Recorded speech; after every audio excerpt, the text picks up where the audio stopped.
Welcome to The Glitter Effect, a podcast dedicated to shining a light on the movers, shakers, change makers, and all-round living legends of our communities who are making a real difference.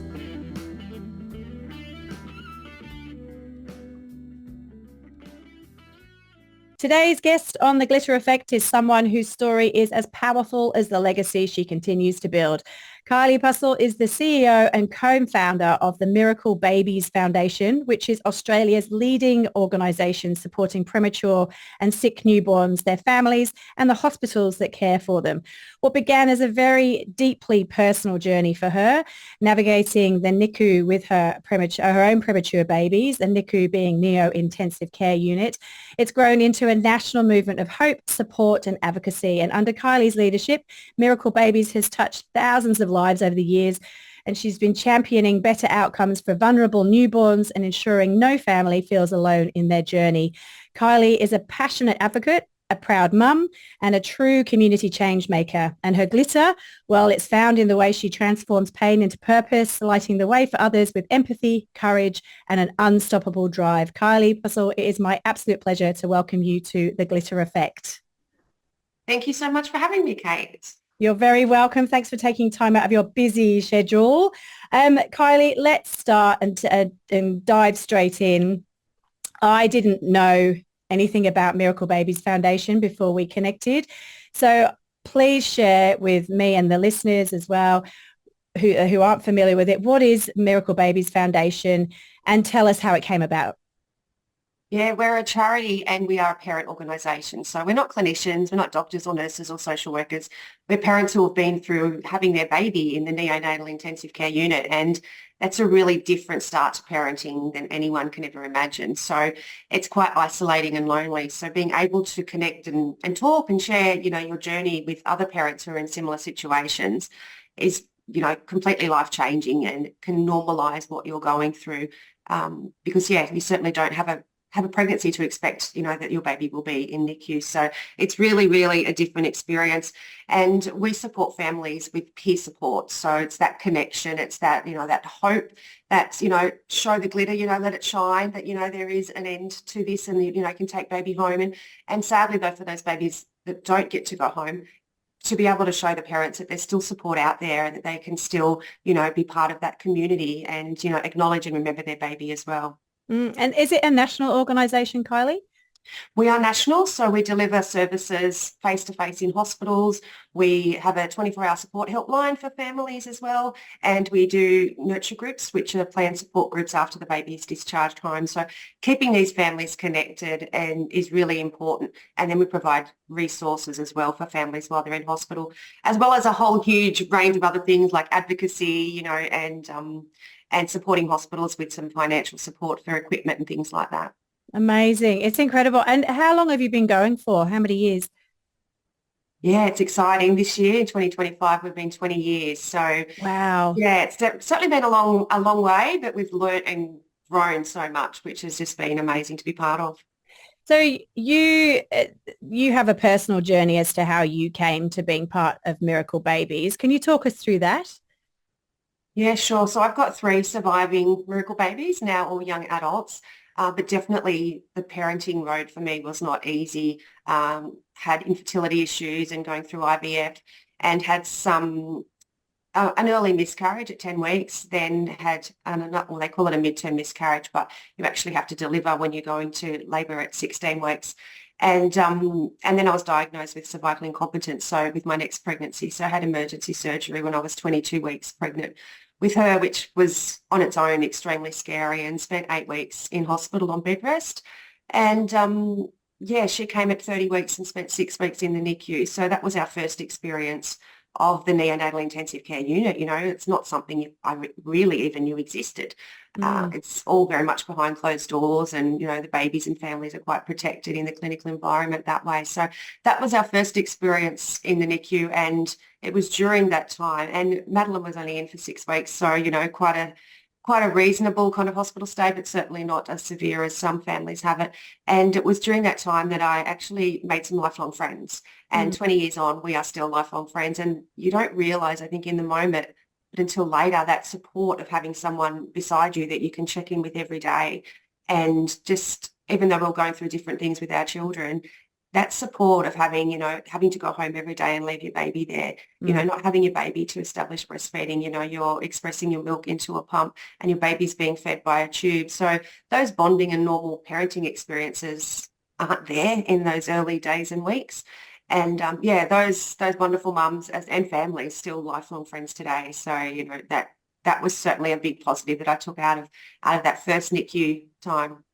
That's amazing. And I suppose as well, whilst it is, like you say, everyone's on their own journeys, people get it if that's the case. You don't have to explain yourself. You can be you and people get it. And I think this is a space where, and this is why I really want to unpack this more, because like you said, it's a parent-led organization, but you, from your lived experience, which, you're going through your own emotions with grief and all the other emotions attached to that, and now leading a national organization, that's a massive leap. It's supposed to be the happiest time of your life when you have a baby. What did the early days of the foundation look like? And did you ever imagine that it would grow to what it is today? I don't think any of us saw what it could be in those early days. We were formed by an amazing group of mothers. We were all mums, and we had our own challenges, brought different experiences to the table, and from there we formed what we would have maybe thought supported us or what we would have liked during that hospital journey. Mm. And it was definitely a lot. Like, everyone had different experiences. And then my next time in NICU, and this was just before Miracle Babies was formed, about 12 months in 2004, I had twins at 25 weeks, and my son passed away from his extreme prematurity at 2 days of life. So that moment, and then with my daughter being in the hospital then for another 4 months, and, going through a lot of health challenges and, coming quite close to losing her as well, it was a really different NICU time for me. I was I think I isolated myself, to be honest. It was, you become that bereaved parent then, and it's scary and it's hard to talk about. So really close bonds formed at that time, more so with the healthcare professionals, the nurses and doctors, because I was probably closing myself off to connecting with other families at that time. Yep. But then when I came together and met all these other wonderful mums that had, their own unique stories as well, started to share a bit about, my experiences, and they obviously opened up with theirs. And that support network over those next few years was so healing. Mm. Like, I couldn't talk about, my experiences so openly, and certainly not without, kind of lots of tears and things like that. So it was certainly healing in a way that over those, 20 years, being able to find a way to make it part of my story and to be able to help others that you can be okay again. It takes Mm. time, and it doesn't take away from the love and, that the time you had with your baby. But it's definitely a lifelong journey, and, grief never leaves you. It's always there. It's just how do you live each day with it as being part of you. Mm. It's really, it is, it's tough. And I was reading it on your website that it said 48,000 newborns. Is that just in Australia, that statistic? It says 48,000 newborns require NICU or the nursery each year, and 27,000 of those are born premature, and up to 1,000 of those lose their fight for life. That's a huge statistic. And so do you cover all of those families, or is that you're just a chunk of that, and then you want to build to be able to support all of those families as well? Is that? Yeah, it is big numbers. And as we said at the start, it's life-changing. So for these families, navigating through this as they start to parenting, Yeah. or sometimes it might be, their second or third child where they're going to NICU, and you're navigating then dealing with a child or a toddler at home. Yep. So that's a whole nother layer of stress and emotions you never thought you'd, kind of go through. We partner with hospitals, so we try and support the families that are in the hospital at that time, and connecting with as many as we can, and with the helpline as well. So we don't have the funds or the resources to be in every single hospital right now, but we're certainly, expanding to support more families, and that's growing year on year. And it's such an important part for the hospitals as well to be able to offer these peer programs, because they can see the benefits, of peer support as well. And it must alleviate the pressures to some degree on them to be able to actually do their work with the baby and the families, and then you guys are helping with that emotional side and everything else as well. So working together, it sort of makes it easier, and if that's the right term to use, I'm not sure it is, but just to make it easier to work together as a team with the family to get to where they need to get to. Is that what you find when you work directly with the healthcare professionals? Yeah, completely right. We can bring that experience, that lived experience and that shared connection that a lot of the healthcare professionals can't. So while Yeah. they're focusing on the clinical care and, doing everything they can for baby and supporting mum with breast milk and things like that, we can provide that emotional connection. So we can help those parents that, aren't confident and, are shy and can't speak up or ask questions. We can help them navigate how to be that advocate for themselves and their child, because a lot of these babies will go home with some ongoing challenges. Yeah. And as parents, it's hard sometimes to say, I need some help, or, my child needs this help. So to help them find their voice, their parent voice, I think is something that's key to this as well, so that they can be, as I said, the best advocates for themselves and their children. Yeah, that's great. And you said, so the role of community and the parents, as you said, is absolutely central to what you do at Miracle Babies. Why is community so important, particularly for families of premature and sick newborns? And how have you seen it make a difference in particular over the years? Because that may have changed from when you first started the foundation to now, or maybe not. I don't know. Yeah, I think our community's always been a huge part. I mean, we're talking about, 8 to 10% of babies each year. So that's still a small amount of families that are directly impacted in regards to having that baby in there. But it's their community around them. It's their parents, their grandparents, their sisters, brothers, friends, work colleagues. It's that whole community that really needs to have an awareness as well, so that they can best support that family. And, it's long been said, it takes a village, and, village and community to me are kind of the same. So it's so important, and we need that larger community to be able to help us, fundraise and raise awareness and inform others in the community of how this family might need some help. And yeah, it's vital to everything we do, community. Yeah, and you just touched on that. Funding, as we know, is critical and often can be quite stressful as part of sustaining any not-for-profit. And I'm sure you're not exempt from this at Miracle Babies.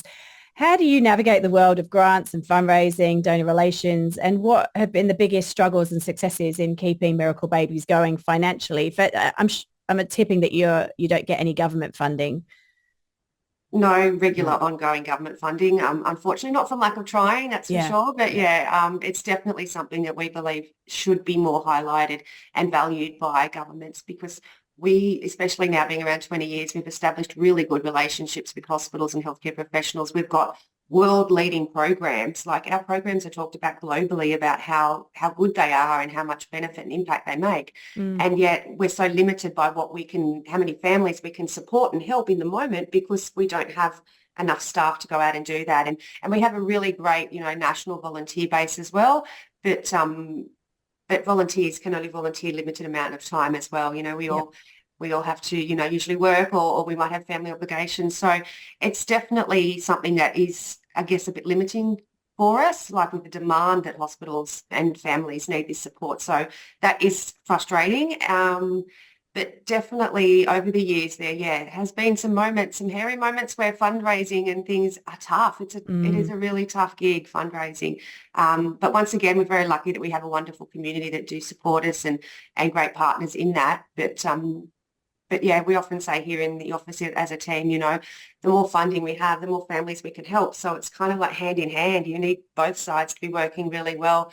So the more funding you have, then the more people you can have going out to support families in hospitals and community. That's that catch-22, isn't it? Definitely. And you co-founded the foundation in 2005, is that right?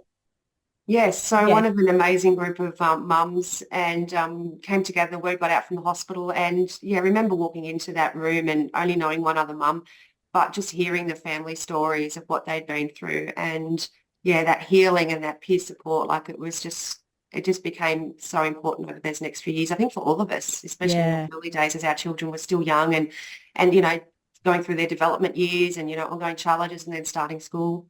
That's huge. And then, so you've now moved on. So you co-founded and then you moved on and you have been CEO since 2017. Is that right? If my research is right?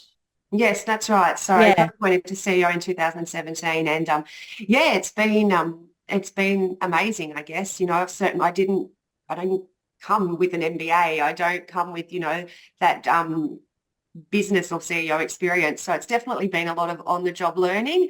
But, I think for me, I lead with my heart, you know what I Yeah. mean? Like I turn up and to be kind, to be compassionate, to have empathy for these families because I have been there, and driving those parent programs is, I guess, yeah, my purpose. And I think that's how I shine my glitter, I hope.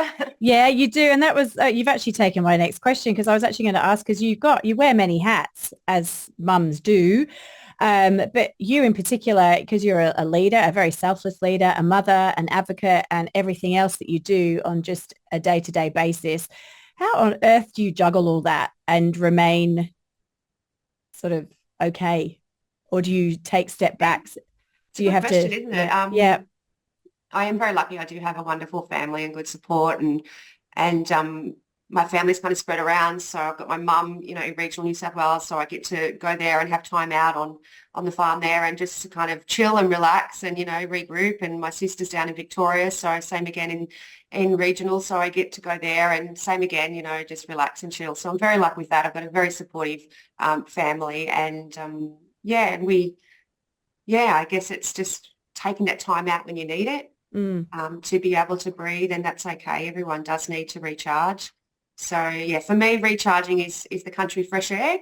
So do that as perfect. much as I can. But yeah, I don't know. We just do, don't we? As mums and as women, we just do. We just do what needs to be done most of the time, and that's how it goes. Yeah, it does. But for you, another added element where you're carrying other people's grief as well, carrying, again, I don't know if that's the right word, but you're speaking to people who are grieving and helping them through that process and their own journeys whilst you've still got your own journey that you're going on. And, as you say, grief never leaves you. It must be, are there times when you're talking to families where it just brings that grief to the forefront again because it's very similar journey that you've been on? Or is it something that you can sort of just deal with that family at that time, and not get too emotional in it? Do you ever find yourself getting emotionally attached or? Yeah, look, it's always there. And I mean, in those moments, we're there to support the families. So, Yeah. you put the focus onto them, but it definitely does impact me still. Yeah, of course. Mm, And all of our team that take, those calls or see those families in hospitals, because it's just a reminder of how precious life is. mm, And when you're going through such unexpected grief, I think, no one thinks your baby's going to pass away. So when you go into such unexpected grief, it it leaves you feeling so empty and so broken. mm.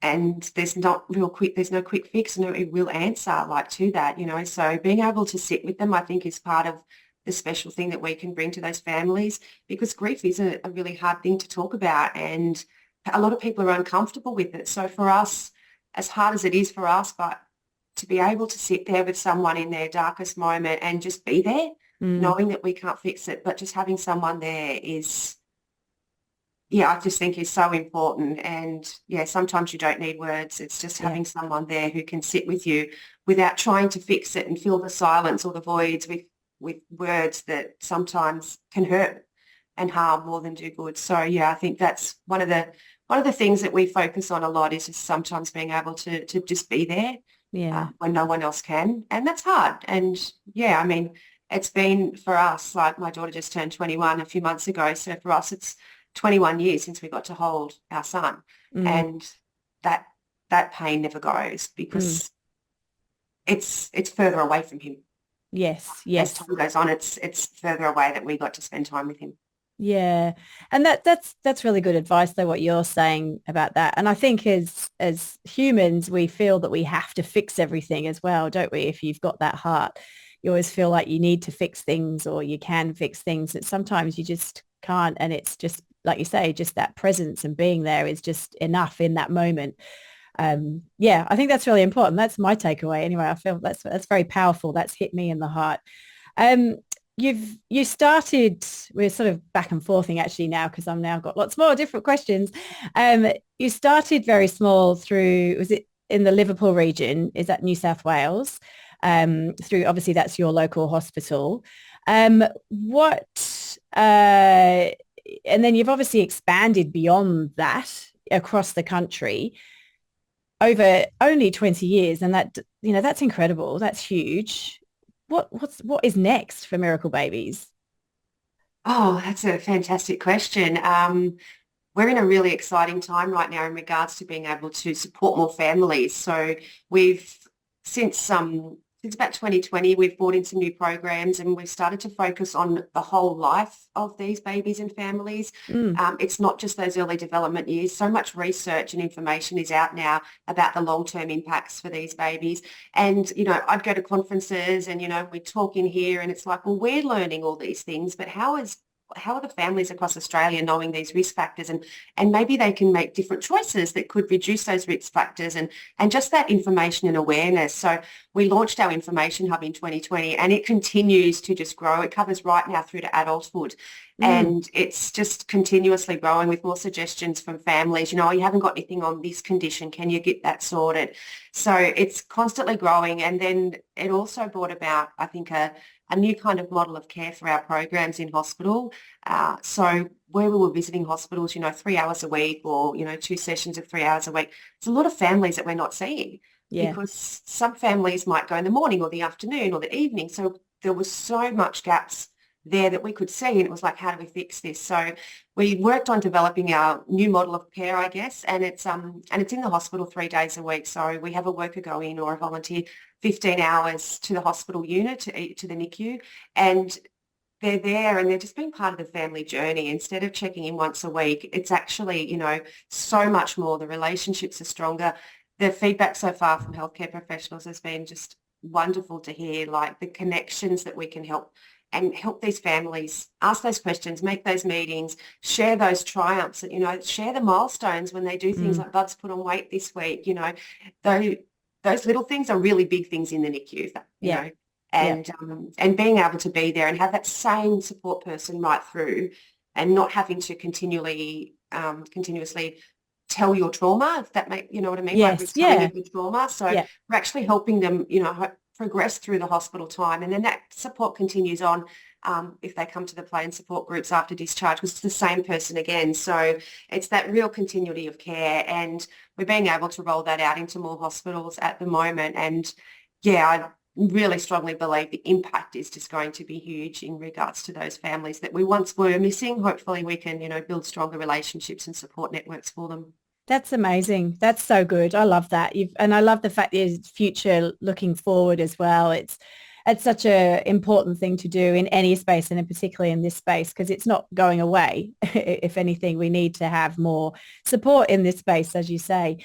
As you know, we're called the Glitter Effect and we talk a lot about the people who come on, about who's inspired them. And we like to call everybody, or I do, I like to call them glitter kings and queens or glitter royalty.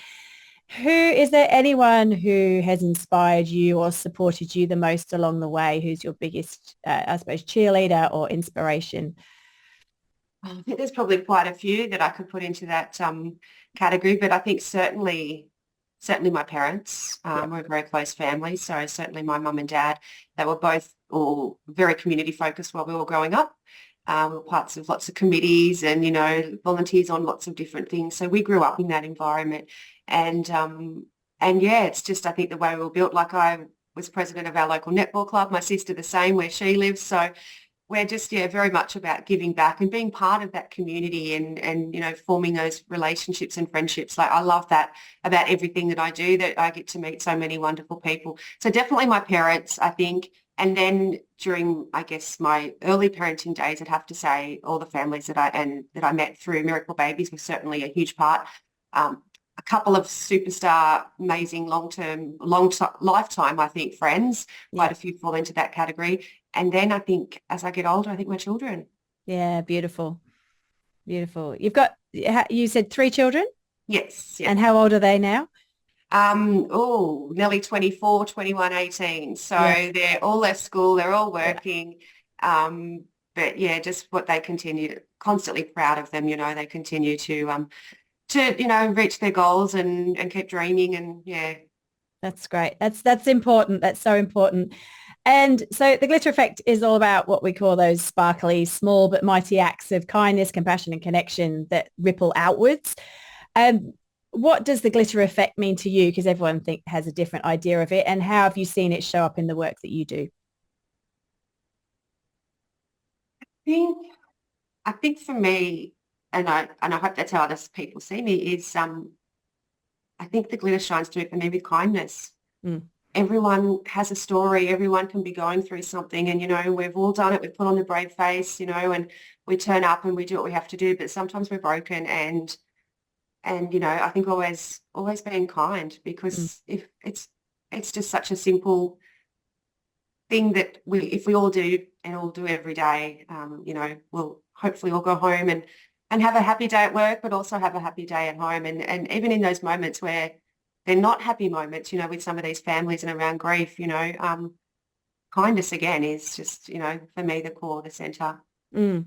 That's and it is important. I've got three boys, and exactly that. That's my thing. My big mantra to them every day is, if you can be nothing, be kind, because kindness goes a long, long way beyond that you will ever know. You won't know where it's gone, but just a smile, just a hello is enough to change someone's trajectory on their day. So just Absolutely. start that. But yeah, and I think they're starting to teach that more and more in schools, which I love. So it'll be interesting to see what the future communities look like.